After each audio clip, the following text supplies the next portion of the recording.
কখন আসবে রে ভাই? কতক্ষণ আগে বুক করেছি।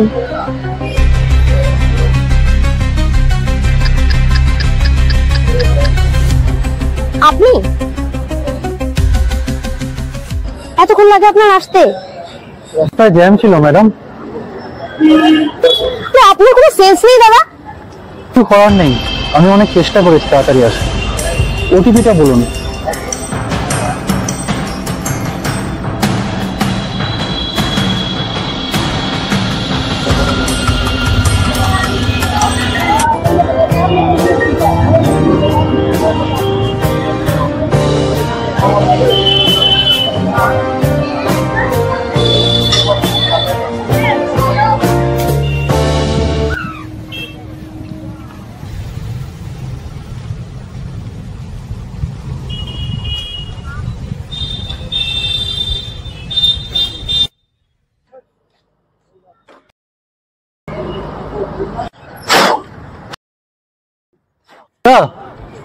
একটু গাড়িটা দেখবেন?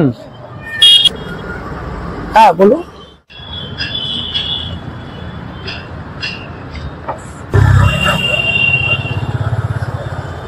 কত হলো? হয়েছে তো অনেক, আপনি কি অত দিতে পারবেন? যান, আপনি শিক্ষক মানুষ, আপনি যান।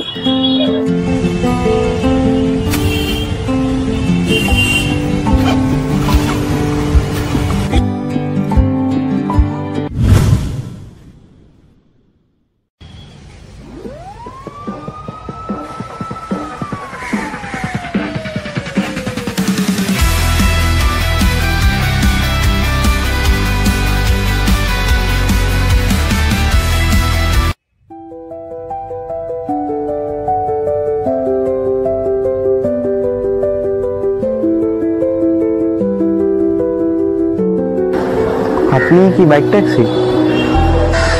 কেন জানি না, আমাকে আমার চেনা হচ্ছে। হেলমেটটা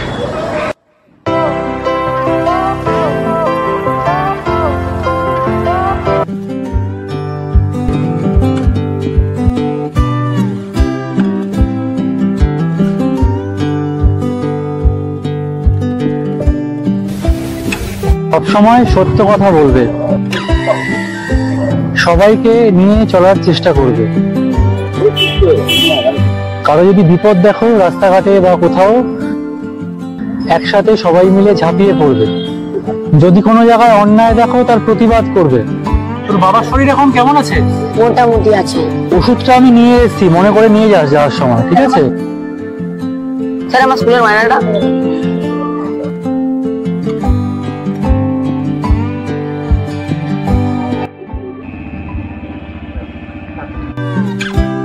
আরে ওটা স্যার না, চল তো গিয়ে দেখি।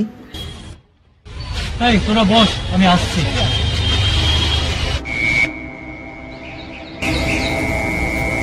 স্যার সেদিন তো আপনিই ছিলেন যার বাইকে আমি গিয়েছিলাম। আর মনে হয়েছিল, কিন্তু আমি ঠিক বলতে পারিনি। বাট এই কাজটা এখন কেন করছেন? যোগ্য অযোগ্যের লড়াইয়ে আমি হেরে গেছি। গভর্নমেন্টের কাছে আমি অযোগ্য, তাই আর আমার আর চাকরিটা নেই। কিন্তু এদের কি হবে? যাদের আমি পড়াই, এদের আশা ভরসা সব তো আমি। তাই তো সকাল থেকে সন্ধ্যে অবধি বাইক ট্যাক্সি চালাই, কারণ টাকার দরকার। এই বাইক ট্যাক্সি চালানোর ফলে ওদের আর আমার কোনো রকমে চলে যায়। কিন্তু শুনেছি বাইক ট্যাক্সি চালানোর উপর গভর্নমেন্টের চোখ পড়েছে। জানি না কি হবে। কিন্তু স্যার আপনি তো প্রাইভেট পড়াতে পারতেন।